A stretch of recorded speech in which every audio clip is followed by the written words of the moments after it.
Hi, I'm Kendra Onixxx. And I'm Gia Ferrari, and you're probably wondering why we're kind of a little spongy right now. But I'm still Me too.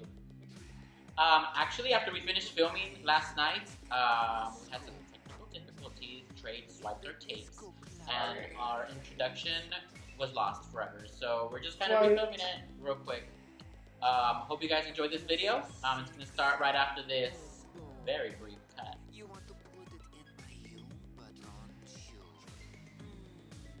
This episode was it had a very, very different vibe than last episode. Definitely. I felt like last episode was more dark. And this episode, even though it is still dealing with something dark, ghosts, it's still a little lighter than body torture. Yeah. When we first got there and we saw Swan and Drax look, first of all, they looked right. Snatched as fuck. And I mean, they have to be witches or something to look that good in that heat. For real. Like, literally, like, nothing was out of place. What primer are they using? Exactly. So they won't sweat. Girl. Call me Swan. They looked really fantastic. And the guest judge, Miss Kitty. Miss Kitty. She looked really good. I love how she came in that fucking extra horse. as fuck. In that fucking horse. Big ass titties. That's the one thing I noticed about Miss Kitty. Her titties were just sitting right under her chin the whole night. And so the drama right in the boudoir right away, like it was, I don't know, it seemed like the whole bitch and Abora thing, it kind of seemed a little stale to me. Like, I think Abora made it clear that she wants nothing to do with bitch. In my opinion, she said that very loud and clear. Yeah. She literally said, I don't want to be your friend. I felt like it should have been dropped at that. But I mean, that's just me. And then I guess James and Monique, they had their come to Jesus moment. So they were best friends. They came back in the workroom. No, they're good. Great, yes.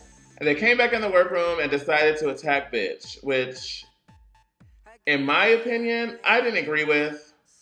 I was just there doing my makeup. But I mean, if you're an adult and you're going to allow somebody to come at you that way, then by all means, they're going to. So your main challenge tonight, what was it?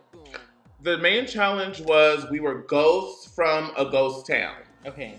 So our manifestation of this ghost was supposed to explain how our town died.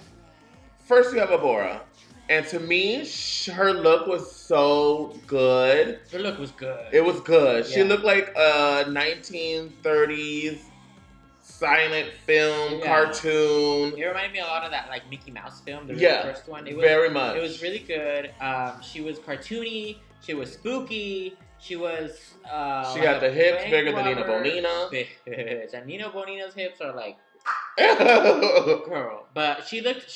I thought she looked really fucking cool. I liked her. Her nose was a lot longer than per usual. I liked it a lot, and she was obviously a bank robber due to her money bag and her little pickaxe. But how did she die? Yeah, that's the thing that I don't understand. It's like how, because the ghost town, you're a ghost town. Yeah. So your town died in some way or another. How did were they all bank robbers? Like what? Did she rob the town to death? I don't fucking know, but it was, I don't know. It just I loved her look. Her story, I didn't get. It really gave me a twisted version of Coraline. If you really look at the face. Guess what? I've never seen it. Oh my God, Gia, you're killing me, man. I'm sorry, I've never seen Coraline. Well, y'all have seen Coraline. Hopefully. So it's giving me a twisted version. Like if she had like button eyes, it would be Coraline as fuck. I'm sure. Alright, so next up we have the basicest bitch in the entire composition, Miss Kendra Onixxx herself. Ooh, girl, you dropping our props here. But your look, like, it was good. I got it. You had these boils, you had these rats, you looked cool, and your outfit was very period correct. Mm-hmm. Yes, I wanted to go with a ghost town that actually really happened. I think that's scarier than making up a story. So, I mean, at the end of the day, the plague happened. It killed over 20,000 people. And they were brought here by rats. So, my little babies are hairless rats. And they look sickly. I know. So, I thought I would have them a cameo. But I just clearly missed the mark, according to the Boulets. The one thing that I would have changed about you, honestly, the hair. Your hair, I feel, was too correct. Your hair now, it looks better because it's all tangled. You pulled it out of your wig box, put it on, didn't bother brushing it. The other wig, I felt like it was just like, oh, I just went to the salon. I'm dead, but I got it straightened. I got a perm to make it nice and straight. And I didn't comb her. I didn't straighten her. It's just, I'm performing a lot more. Mom.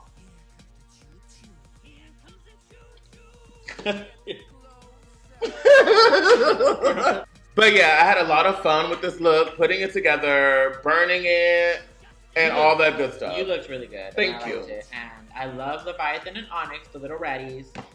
My hairless rat. They stole the show tonight from you, Mama. Okay. And then we have Disasterina. LA's most disastrous drag queen. Yes. Here comes the choo-choo. I love Disasterina. She's so kooky and spooky and ooky. And her look tonight was very right. I didn't get her story though. What was her story? Disasterina told me that she was the owner of an orphanage and she would beat the children. So when she died, the children's souls got bound to her body and she continued to beat them forever. See, I wish that story would have been a little more clear. I feel like for a lot of the queens, their stories just were not clear to me. Okay. But now that you mention it, I love her look. Those babies bound to... Sorry, my earring's getting caught to my lace. Those babies caught to her dress. I really liked it, and she was whipping them, and she looked cool. I kind of disagree a little bit with the Boulet brothers, how they mentioned that she's like, they don't know who she is, that she's not the same kooky girl that they casted. I like that she's showing versatility. She's a first bottom, that's what she is. Well, she's actually a top, because she's straight. I mean, verse top. She wanted to treat the children like trash, which is also a song on this CD by Disasterina. LA's most disastrous drag queen. Alright, so next up we have Monique Shame, and I did not like her look one bit. Which is, I mean, I love Monique. I like her personality. I like her mask look. I just feel like her look tonight's episode was lackluster. It was very basic. I don't know. She looked like she went to a quinceañera store and she got her quinceañera dress. No, bitch. You know if that was a quinceañera dress, it would have 80 times the amount of ruffles. Very true. But I don't know. I wasn't feeling her look at all. For Monique, I feel she could have definitely done a lot more. Again, I absolutely love her mask thing that she has going. And I love you, Monique. Don't get it twisted. Don't block me on the Instagram. But tonight's look, I didn't get it at all. Now, Monique, this is her first time that she ever made a dress. Oh, she made that? She made her dress. I didn't know that. She made her pads. This is the first time Monique Shame has ever padded. So I will give Monique kudos to that. And she told me her story was she was kidnapped by a Native American tribe that forced her into slavery, pretty much. Okay. That's why she has the Native American tribe tattoos on her mask. Is that what that is? Yes. Girl, I did not even notice. I mean, they could have zoomed in a little bit on her mask. I mean, I saw the little paint. I didn't know that's what she was going for. I thought it was just some sort of... Yeah, I mean, she has the little... I don't know what you call that thing. A stick with a pot plant. The thing. Chained to her hand. So she's obvious, she's a slave. You know what I mean? She's a slave ghost. Which a lot of my ancestors are. Ooh! Ooh! Mama, here we go, land.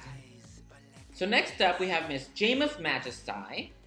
Or, as this character is called, Madam Majesty. This is the more feminine side of James Majesty that we didn't see in the first episode. She wanted to show everyone a different side of her. Well, I didn't like it. I thought it was very basic. It was. Okay. I didn't get her story at all. It just looked like the Marie Antoinette kind of typical period that people go to a lot. And it looked like she had acne. Okay, what she had, she went with the same thing that I went, which is also why I call James the white version of me. She went with something that actually happened and actually killed people. Okay. She went with smallpox. I went with the plague, she went with smallpox. I had boils, she had smallpox.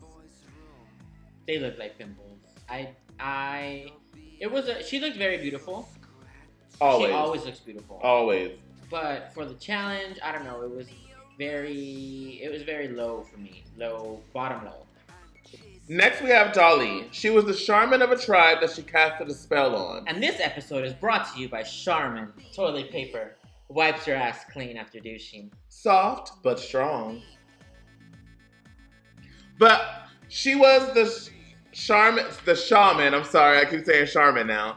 She was the shaman of a tribe, and it looked really spellbounding to me. It did. Her look was actually very spectacular. I liked it a lot. Her makeup was right. I really liked her headpiece, her gown.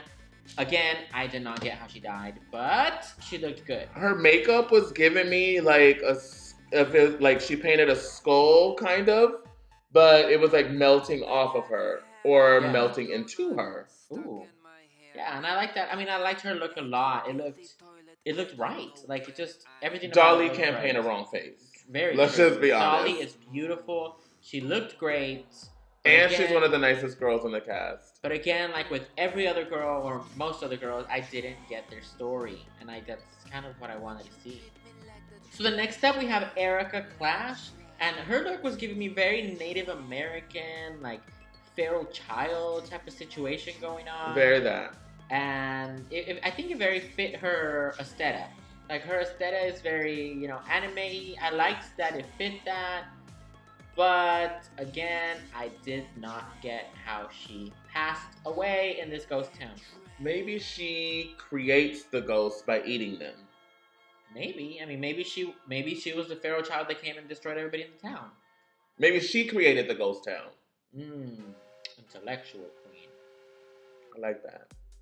But overall, the look itself was subpar for me. I really liked it. It looked like a big video game Fox kind of fighter. It reminded me of Pocket Fighter Felicia. I know you don't know who that is. I don't. You guys will know, and Erika Clash will know. But it reminded me of Felicia from Pocket Fighter. She's like a big cat, sexy, big arm, big hands. She's really cute. Sure. Her hair looks like this. Pocket Fighter. That's what she reminded me of. But Spooka. Kuka Uka. And then we have Bitch Puddin'. Bitch Puddin', her look reminded me very much of last week's look.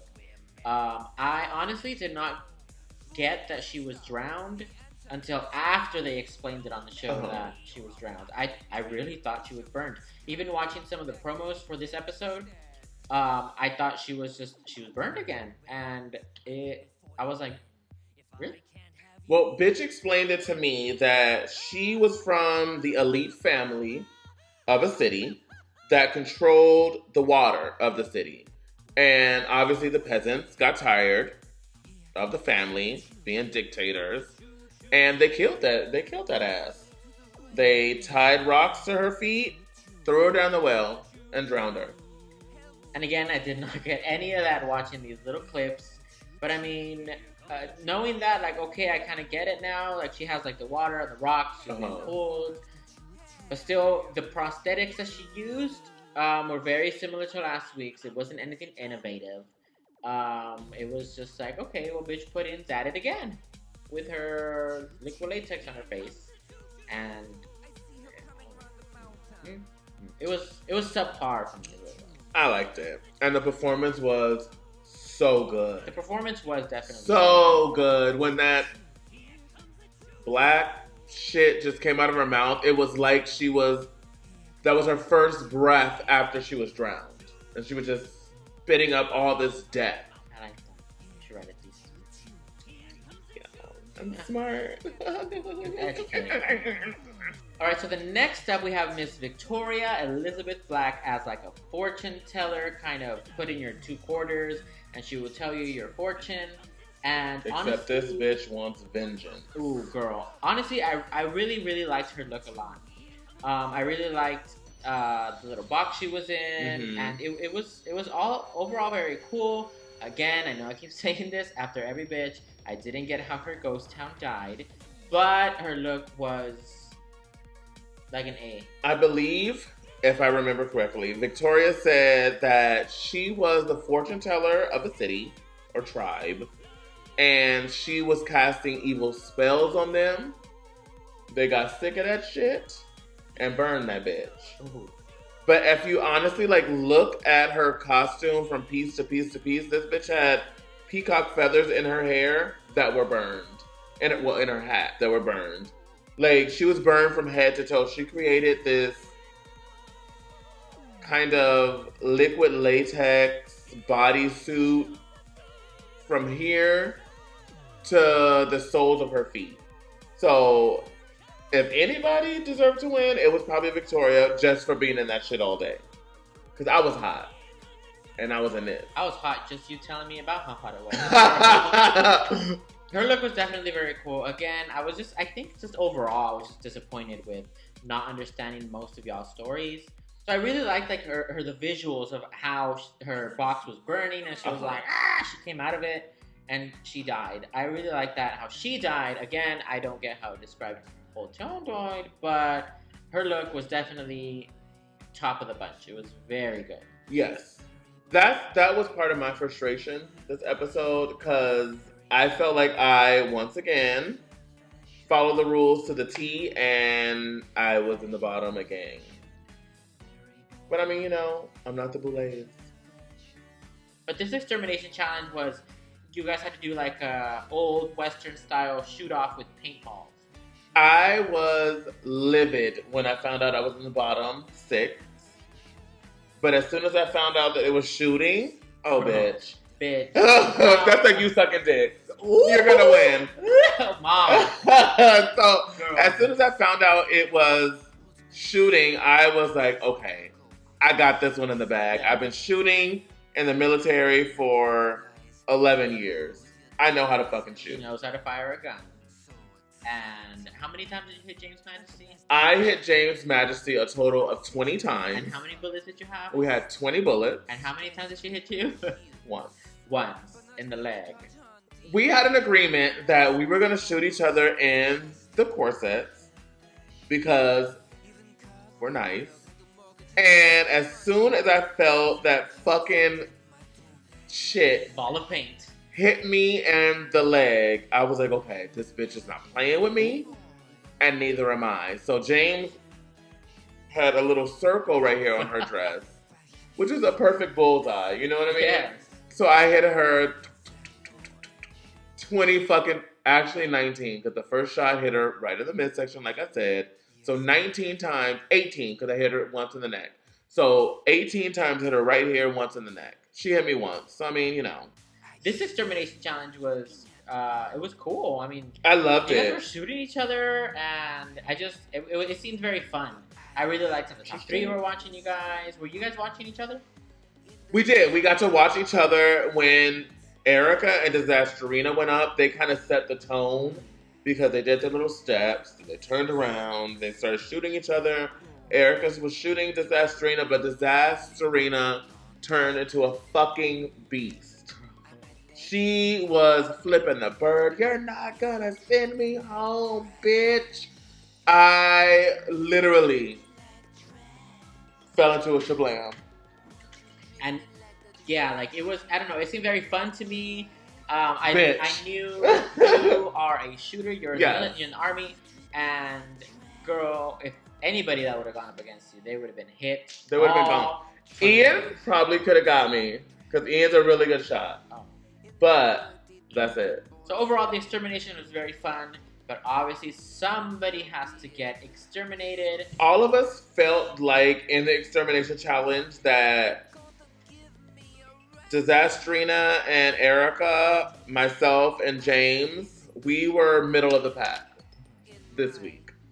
And we felt like the bottom 2 was between Monique and Bitch. I mean, even while you watch the episode, the music changes when they go up.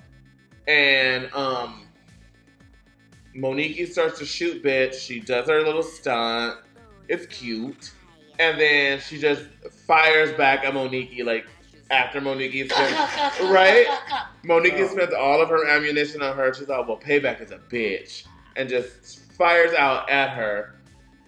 I'm sure as an answer to all the anger from earlier in the episode when Monique called her out for not being bloated, all that bullshit. You know what I mean?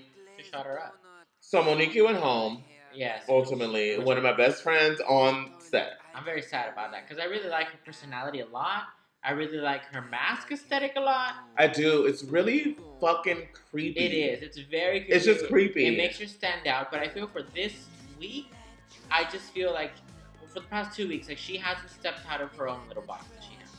Agreed. It just, I don't know. It just, I love you, Monique, but I wish I would have seen something a little bit different. It didn't excite me. So I feel her elimination was deserved. I feel like bitch should have went home. Okay. I feel like I'm kind of partial because Monique's like my girl. You know what I mean? But her look wasn't spectacular.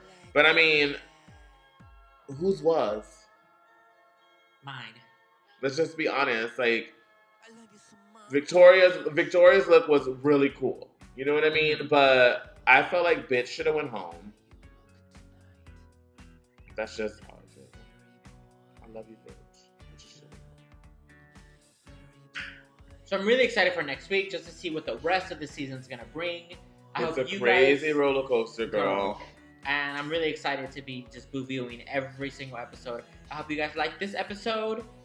Make sure to comment, to like, to subscribe, share our post. I really like reading all your comments. So anything that you guys think we could fix, or whatever your thoughts on the episode are, just make sure. Put them below. Put them below, mama. And I will see y'all. We will see y'all. Next week. Next week. That was my move that stole, by the way. Mama.